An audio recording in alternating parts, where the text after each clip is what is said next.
नमस्कार, आप देख रहे हैं मरुदा टुडे। मैं सहर आज के हमारे कार्यक्रम में एग्जाम फेस्टिवल में आपका स्वागत करती हूँ। प्रधानमंत्री नरेंद्र मोदी हर साल परीक्षा पर चर्चा करते आए हैं। कार्यक्रम कर देश भर के विद्यार्थियों को और उनके परिजनों को डिप्रेशन से बचने का मनोबल देते आए हैं। हम भी बोर्ड परीक्षाओं को, अलग अलग स्ट्रीम की परीक्षाओं पर विशेषज्ञों और शिक्षाविदों के साथ छात्र छात्रा परीक्षार्थियों को कैसे तैयारी करनी चाहिए और किस प्रकार एग्जाम की डिप्रेशन से बचा जाए, जैसे अनेक जिज्ञासाओं पर हम एग्जाम फेस्टिवल में चर्चा करेंगे। आज हमारे साथ स्टूडियो में मौजूद है अजमेर शहर के जाने माने एमपीएस स्कूल के principal doctor R K. Srivastava ji. नमस्कार, आपका स्वागत है हमारे स्टूडियो में। बहुत बहुत सर, बताइए, बोर्ड परीक्षाएं आने वाली हैं। स्कूल में बोर्ड परीक्षाओं के लिए किस प्रकार की तैयारियां आपने की हैं और क्या सीधा संवाद पर बोर्ड परीक्षाओं को लेकर, बोर्ड से लेकर आप सीधा संवाद अपने स्टूडेंट से भी करते हैं, विद्यार्थियों से भी करते हैं? सबसे पहले मैं सारे दर्शकों को अपना प्रणाम और इस चैनल के माध्यम से कक्षा 10वीं और 12वीं में जो बच्चे अजमेर शहर से और प्रदेश में और कहीं भी हैं जो इस कार्यक्रम को देखेंगे, इसके माध्यम से मैं अपनी बात रखना चाहूँगा। हमारे विद्यालय में क्लास 10 के 258 बच्चे और क्लास 12 के 148 बच्चे बोर्ड एग्ज़ाम में पार्टिसिपेट करने जा रहे हैं और इसकी तैयारी के लिए हम लोग अक्टूबर मंथ के बाद से काफ़ी पर्टिकुलर हो जाते हैं और हमारा सही जो झुकाव या जो रिगरस प्रैक्टिस होती है वो शुरू होती है फर्स्ट प्री बोर्ड के बाद। ठीक। और जब हमारा फर्स्ट प्री बोर्ड एग्ज़ाम आ जाता है, उसके रिज़ल्ट आ जाते हैं, तब हमारी इतनी ऑब्जेक्टिव प्रिपरेशन हो जाती है, प्लानिंग हो जाती है और विंटर वेकेशन के बाद इमीडिएटली उसको हम एग्जीक्यूट कर देते हैं। फर्स्ट प्री बोर्ड के बाद हम पूरे बच्चों को 3 कैटेगरीज़ में डिवाइड करते हैं। एक तो वो बच्चे जो अच्छा नहीं कर पा रहे हैं, उनकी लिस्ट बनती है। एक वो बच्चे जो बहुत अच्छा कर रहे हैं, 90% के ऊपर ऑलरेडी हैं, और एक वो बच्चे जो इन दोनों सेगमेंट के बीच में आते हैं। ठीक। हम 3 कैटेगरी में पूरे प्री बोर्ड एग्ज़ाम के रिज़ल्ट को बना करके और उसकी 3 अलग अलग स्ट्रेटजीज़ पे काम करते हैं। ठीक। माहेश्वरी पब्लिक स्कूल का जो मैं मानता हूँ कि जो अच्छा काम है, जिसको मैं दिल से मानता हूँ कि ये काम करना चाहिए, वो ये है कि हमारा ज़्यादा से ज़्यादा फोकस उन बच्चों पे हो जाता है जो बच्चे परफॉर्म नहीं कर रहे, और वो सारे बच्चे एज प्रिंसिपल में उनकी डेटा शीट, उनकी एक एक एक्टिविटी, उनके पेरेंट्स के साथ, बच्चों के साथ इन्वॉल्वमेंट मेरा व्यक्तिगत लेवल पे हो जाता है। और डेली उन बच्चों की जो रेमेडियल क्लासेस है, जो प्रोग्रेस हो रही है, जो प्रॉब्लम वो फेस कर रहे हैं, उसको डेली बेसिस पे कैसे रिजॉल्व किया जाए। इवन कि आपको विश्वास नहीं होगा, अटेंडेंस शीट फर्स्ट पीरियड में उन बच्चों की जो रेमेडियल बच्चे होते हैं लिस्ट आ जाती है, वो मेरे टेबल पे होती है।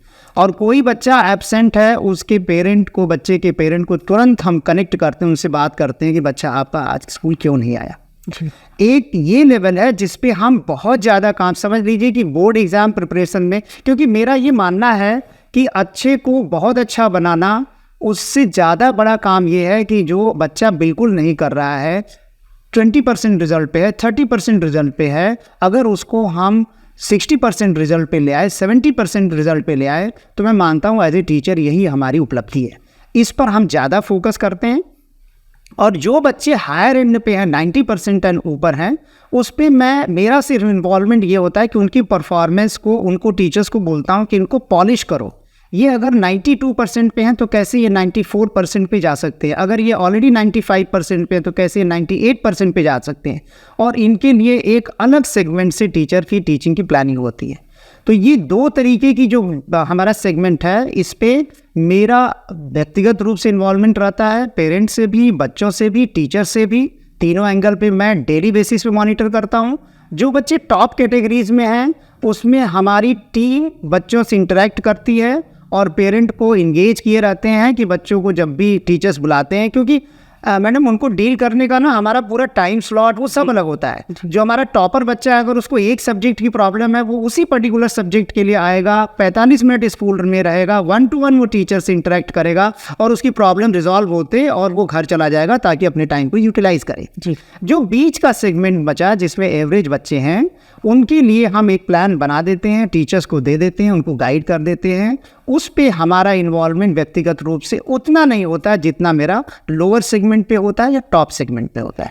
तो इस तरीके से हमारी प्लानिंग रहती है। मतलब एग्जाम्स टाइम में आप बहुत फ्रेंडली हो जाते हैं उनके बहुत साथ। फ्रेंडली हो जाते हैं, और पेरेंट को जहाँ उनकी जो भी प्रॉब्लम, जैसे बच्चे की कोई प्रॉब्लम है, स्कूल नहीं आना चाहता है, कोई और प्रॉब्लम है, उसको इमीडिएट काउंसलिंग सेशंस की ज़रूरत है, हमारे पास एक्सपर्ट काउंसलर्स हैं, उनसे उनके साथ बैठा करके, टीचर्स के साथ बैठा करके उसकी प्रॉब्लम को समझते हैं। मतलब पूरा हमारा मिशन मोड पे ये रहता है कि वो बच्चा कैसे अच्छा फील करे और एग्ज़ाम के लिए ऐसे प्रिपेयर हो कि जैसे उससे ये ना लगे कि वो एग्ज़ाम भी देने जा रहा है। ठीक। और 10th क्लास और 12th क्लास के छात्र छात्राओं का मेंटल लेवल किस प्रकार का रहता है? डिजिटल युग में बच्चे सोशल मीडिया पे ज़्यादा रहते हैं, एग्ज़ाम के समय सोशल मीडिया एक्टिव बच्चों के लिए आपकी क्या राय है? देखिए, एग्ज़ाम में जो आपने प्रश्न पूछा कि बच्चे डिप्रेशन में आ जाते हैं, जी, मेरा ये मानना ये है कि ये परसेंटेज बहुत कम होता है, नंबर 1। ओके। क्योंकि हर बच्चा डिप्रेशन में आ जाता है ऐसा मुझे नहीं मिला। मेरा भी एक लंबा एक्सपीरियंस, हाँ, कुछ एक हार्डली, मैं अपने स्कूल की अगर बात करूं तो मुझे हार्डली 2 to 3% ऐसे केसेस मिलते हैं। अब ये केसेस क्यों आते हैं? ये केसेस आने का नंबर 1 कारण ये है कि ये बच्चे साल भर जो पढ़ाई होती है, जो टेस्ट होते हैं, एग्ज़ाम होते हैं, जो इनका लेवल ऑफ सीरियसनेस है वो नहीं होता। और फर्स्ट प्री बोर्ड आने के बाद जब उनके अपने मार्क्स दिखते हैं कि वो तो कहीं स्टैंड नहीं कर रहे हैं, 5 के 5 सब्जेक्ट में उनकी कंडीशन ख़राब है, तो उनके पास एक चैलेंज होता है कि इतना बड़ा सिलेबस है, हमारी प्रिपरेशन कुछ नहीं है, फरवरी में एग्ज़ाम, लास्ट फरवरी में एग्ज़ाम शुरू होने वाले हैं, अब हम क्या करें? तो उस ये जो एक उनके पास जो इमीडिएट चैलेंज दिखता है ना कि इतना बड़ा काम है और मेरे पास टाइम नहीं है, इसको लेकर के वो कंफ्यूज होते हैं। और डिप्रेशन में जाना मैं इस तरीके से समझूंगा कि वो ये नहीं समझ पाते अब हम क्या करें कि इससे बाहर निकलें। अब जब ऐसे बच्चे आते हैं हमारे पास तो उनको हम कैसे डील करते हैं, ये एक बड़ा प्रश्न है, इम्पोर्टेंट चीज़ है ये। उनके लिए मैं आज ही बताऊं, मेरे एक फ्रेंड हैं, उनकी डॉटर का केस है, वो उदयपुर में पढ़ती है, मेरी भी बच्ची है 10th में पढ़ती है। मैं खुद एज ए प्रिंसिपल तो देख ही रहा हूँ, एज ए पेरेंट भी कहीं ना कहीं सिचुएशन को देखता हूँ।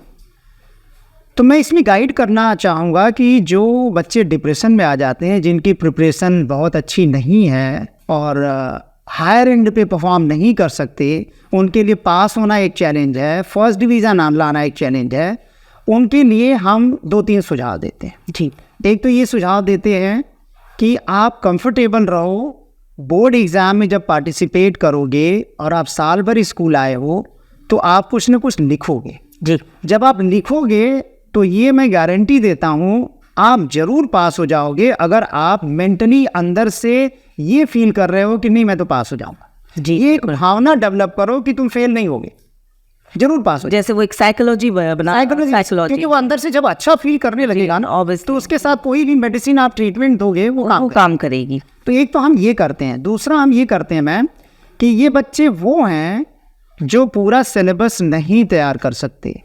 ये बच्चे, इनको हम कहते हैं कि तुम्हें 100 में 100 नहीं लाना है, तुम उसको लेके परेशान होगे तो 100 में 40 भी लाना मुश्किल होगा। उनका हम सिलेबस रैशनलाइज करते हैं टीचर से बैठ करके। रैशनलाइज इसलिए करते हैं कि उनको बोलते हैं कि आप अपने सिलेबस का ये पार्ट बिल्कुल छोड़ दो।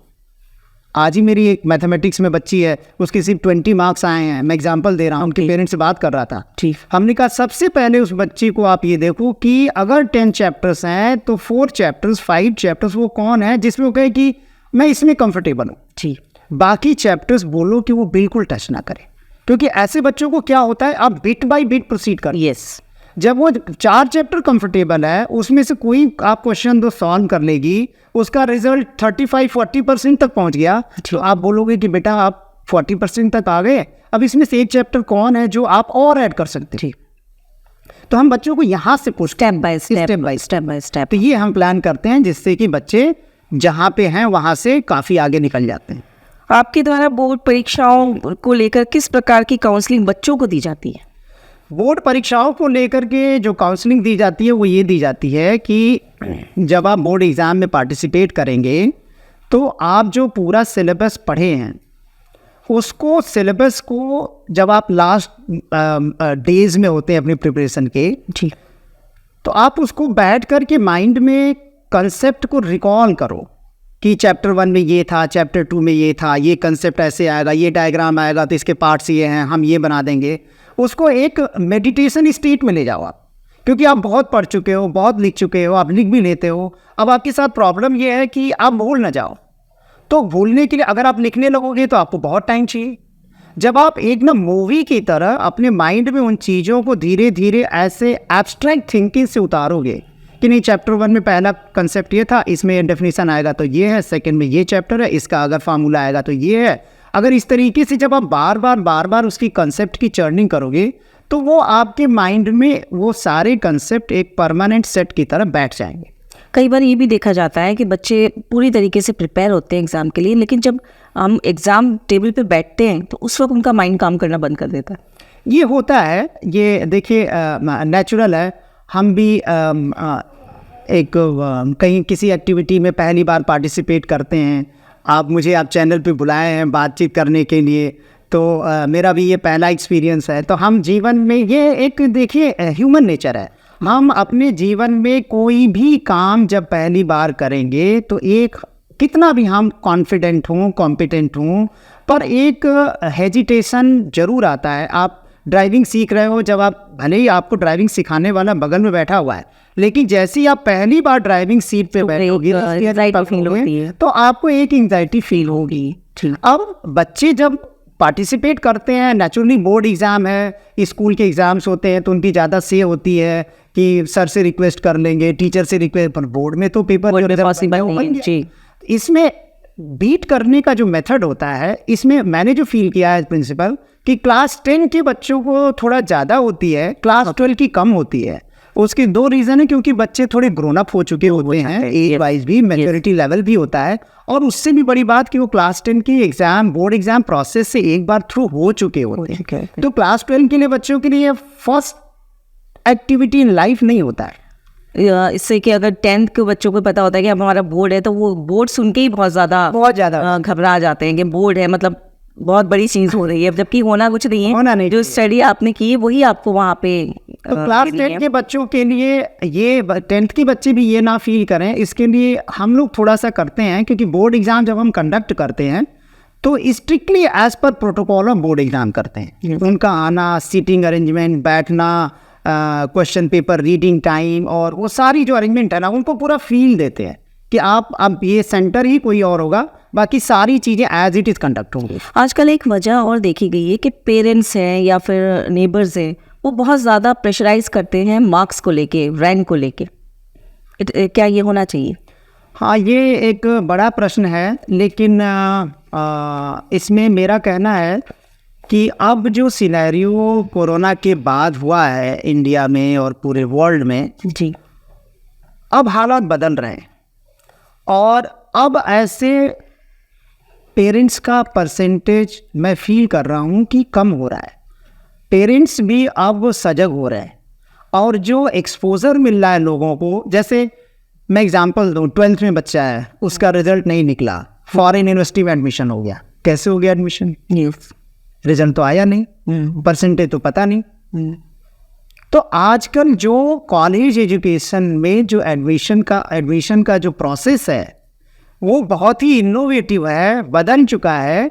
और आप देखिए, मैं कोई सेशन में था, वहाँ भी ये बात कोट किया था, मतलब ये कहना थोड़ा बहुत जल्दी होगा, जहाँ इंडिया में भी यूनिवर्सिटीज़ में एडमिशन के प्रोसीजर्स बदलेंगे और रिगरस एंट्रेंस टेस्ट के बजाय बच्चों की प्रोफाइल रीड की जाएगी। लिंक्डइन प्रोफाइल बनाएंगे बच्चे और अपनी प्रोफाइल इनरिचमेंट करेंगे, और वो प्रोफाइल को देख करके बच्चों के एडमिशन हो जाएंगे कि इस कोर्स के लिए ये रिक्वायरमेंट है। जैसे मान लीजिए कोई मास मीडिया में किसी को एडमिशन लेना है, अब मास मीडिया से रिलेटेड अगर स्कूल में बच्चा 4-5 एक्टिविटीज़ ऐसी किया है, या वो कंडक्ट किया है, या पार्टिसिपेट किया है, और उसके प्रोफाइल में वो चीज़ें जा रही हैं, तो यूनिवर्सिटी या कॉलेज को वो दिख रहा है कि बच्चे के पास इस फील्ड का ऑलरेडी एक एक्सपीरियंस है, और वो एक्सपीरियंस इसलिए है कि बच्चा उस फील्ड के लिए इंटरेस्टेड है।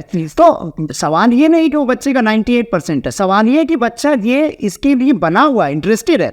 और हर कोई इस बात को मानने लगा है अब कि बच्चा खुश तभी रहेगा जब वो उस जॉब में जाए, उस प्रोफेशन में जाए, उस कोर्स में जाए जो उसका फोटे है, जो उसका इंटरेस्ट है, बजाय कि पेरेंट जो चाह रहा है वो करे।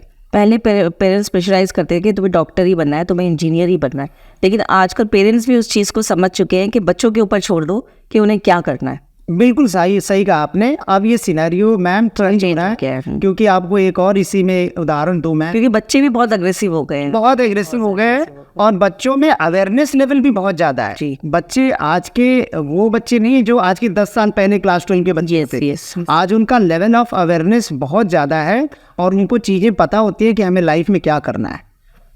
प्रधानमंत्री नरेंद्र मोदी ने हाल ही में चर्चा करी स्टाफ परीक्षा पर चर्चा। आपके स्कूल में कितने बच्चों ने उसका लाइव प्रसारण देखा और आपने क्या क्या व्यवस्था कराई उसकी? अभी इस समय जो पूरे देश में परीक्षा का माहौल है, सीजन जैसे वो शादियों का सीज़न होता है, yes. वैसे ही मैं कहूँगा कि पूरे देश में चाहे बोर्ड एग्ज़ाम हो चाहे होम एग्ज़ाम हो, हर स्कूल में आप देखेंगे तो एक ही माहौल है, फाइनल एग्ज़ाम परीक्षा। Final exam. तो ये प्रधानमंत्री नरेंद्र मोदी जी का जो कार्यक्रम है परीक्षा पे चर्चा, वो सिर्फ उन बच्चों के लिए फ़ायदे का नहीं है जो बोर्ड एग्ज़ाम दे रहे हैं, बल्कि मैं कहूँगा कि ये सबके फ़ायदे के लिए है, बच्चे किसी भी क्लास के हों, एग्ज़ाम दे रहे हों।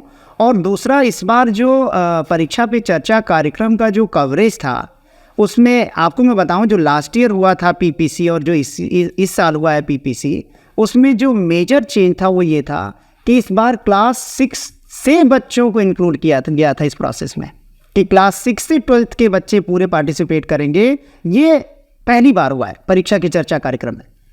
इस पे स्कूलों को, मैं सीबीएसई का सिटी कोऑर्डिनेटर भी हूँ, मुझे सारे स्कूल्स भी कोऑर्डिनेट करने थे और इसमें था कि ज़्यादा से ज़्यादा बच्चे रजिस्टर करें। इसलिए नहीं कि एक नंबर बनाना है, इसलिए कि ये बेनिफिट मैक्सिमम चली जाए, लोगों को पता चल जाए कि ये कार्यक्रम है, इसका आप फ़ायदा उठाएं। ये आपके जीवन में एक बार, मतलब आपकी उस साल एक बार आती है। मेरे विद्यालय में 6 to 12 में 1630 बच्चे हैं। आप विश्वास नहीं करेंगे, पूरे 1630 बच्चे रजिस्टर किए थे, पूरे 120 टीचर्स रजिस्टर हुए थे। और जब ये कार्यक्रम हुआ, सारे बच्चे हमारे अपने अपने क्लासेस में थे। इंटरनेट के थ्रू उस यूट्यूब चैनल को स्मार्ट बोर्ड पे एक साथ ऑनलाइन डिस्प्ले करके सारे बच्चे अपने अपने क्लास में बैठे थे। डॉट टाइम पे ये प्रोग्राम शुरू करके सारे बच्चों को हमने ये लाइव प्रोग्राम दिखाया। और ये मुझे बताते हुए हर्ष हो रहा है कि मैं खुद, मेरे ऑफिस में एक बड़ा सीसीटीवी लगा हुआ है, उस बड़ी टीवी पे इसको लिंक को वहाँ यूट्यूब पे लगा करके और पूरे कार्यक्रम को मैंने खुद भी वहाँ ऑफिस में काम करते हुए भी पूरे कार्यक्रम को देखा। और इसमें 2-3 सारे सुझाव और सजेशंस प्रधानमंत्री जी के बहुत ही अच्छे थे, लेकिन उसमें कुछ तो ऐसे इनोवेटिव और नए थे कि मतलब हमें इतना अच्छा लगा ये कार्यक्रम देख। मतलब बच्चों को काफ़ी प्रेरणा मिली और काफ़ी प्रेरणा देखने। बहुत ये जो आप कह रहे हैं ना, डिप्रेशन का कैसे डिप्रेशन करें, जैसे वो आप अगर समय हो तो एक एनेक्डोट मैं इसमें शेयर करूँगा।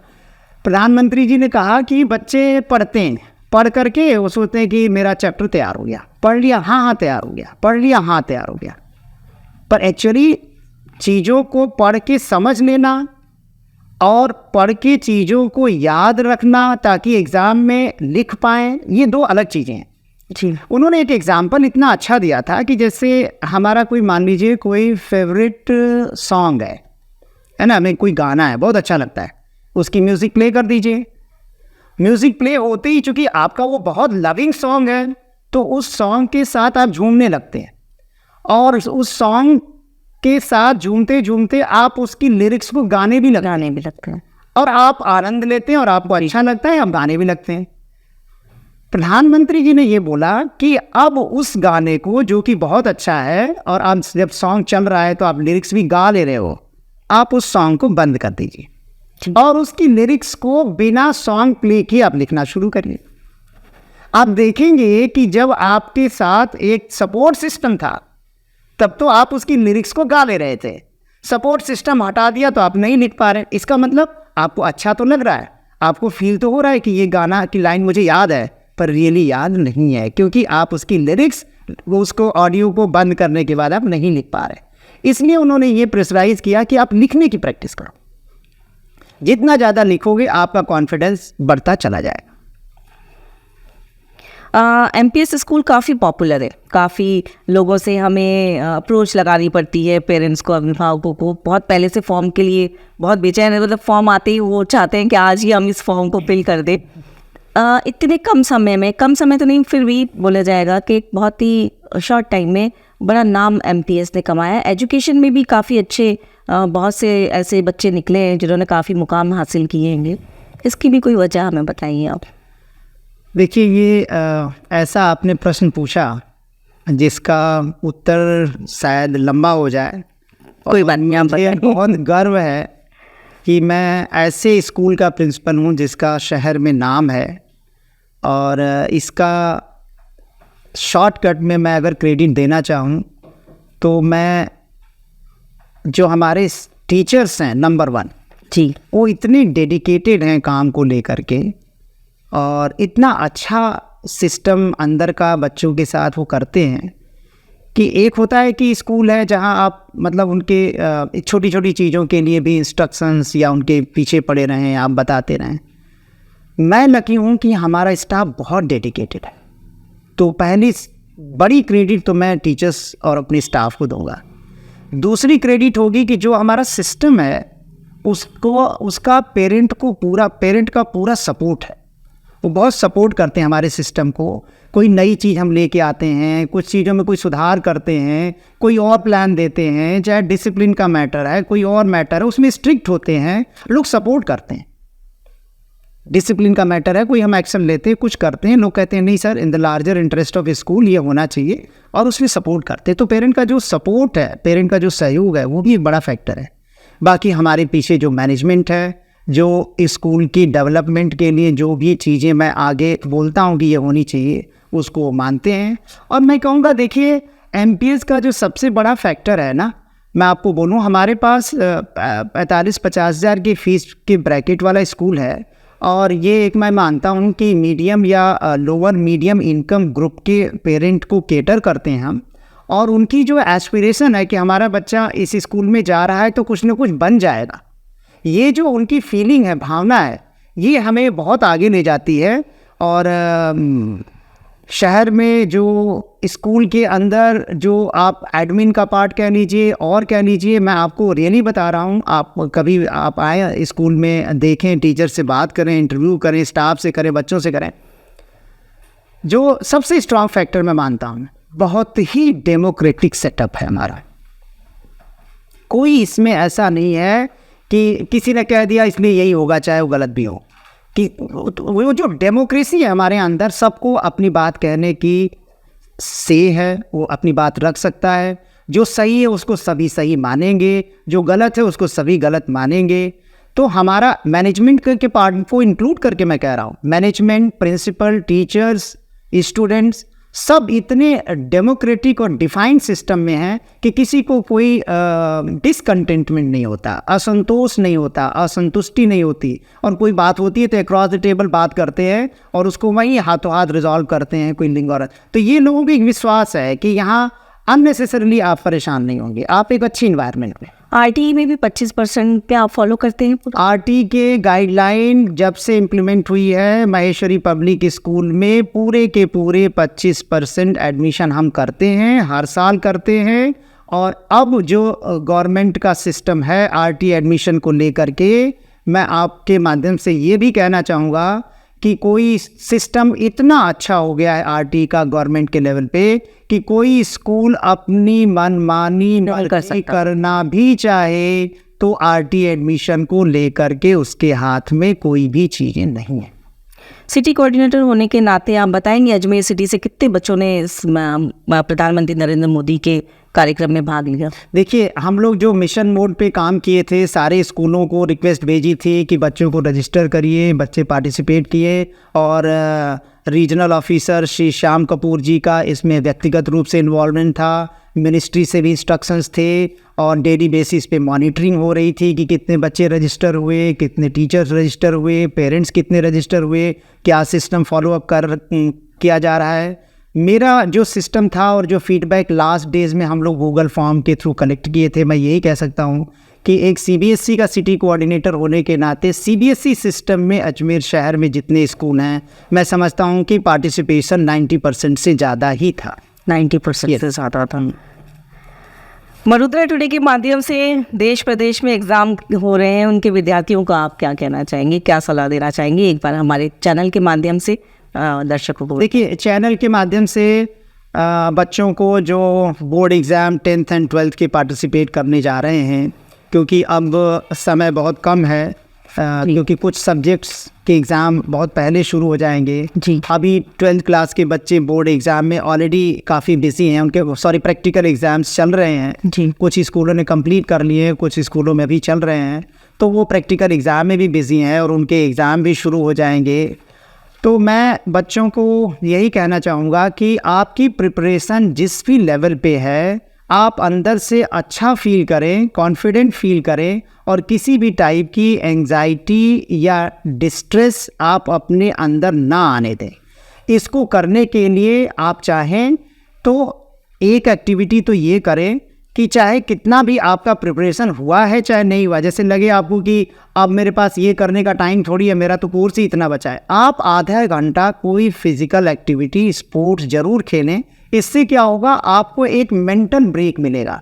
आप और कोई एक्टिविटी करेंगे जब, तो आप फिजिकली इन्वॉल्व होंगे पर मेंटली आपका वहीं आप सिलेबस पे ये नहीं हुआ वो नहीं, उसी में इन्वॉल्व रहेंगे।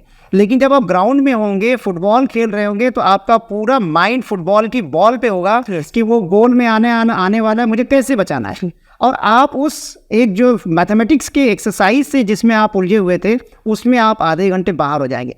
किसी पर्टिकुलर एक्टिविटी से अपने आप को कुछ टाइम के लिए बाहर रखना, मैं समझता हूँ इससे अच्छा रिफ्रेशमेंट का तरीका कोई और हो नहीं सकता। अभी आपने कहा था कि ये आपका फर्स्ट एक्सपीरियंस है, तो ये आपका फर्स्ट एक्सपीरियंस एक बार साझा करिए। मैं एक्सपीरियंस अच्छा रहा, आपके सवाल बहुत तार्किक थे और बहुत रेलिवेंट थे आप आज के समय के अनुसार।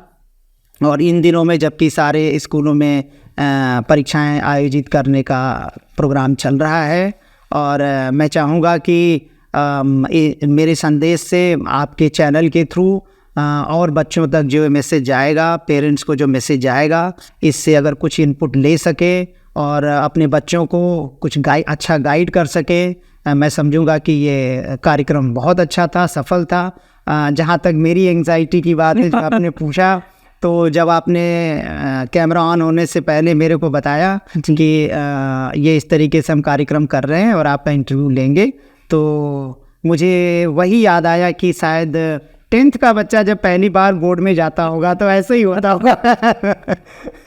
एग्जैक्टली।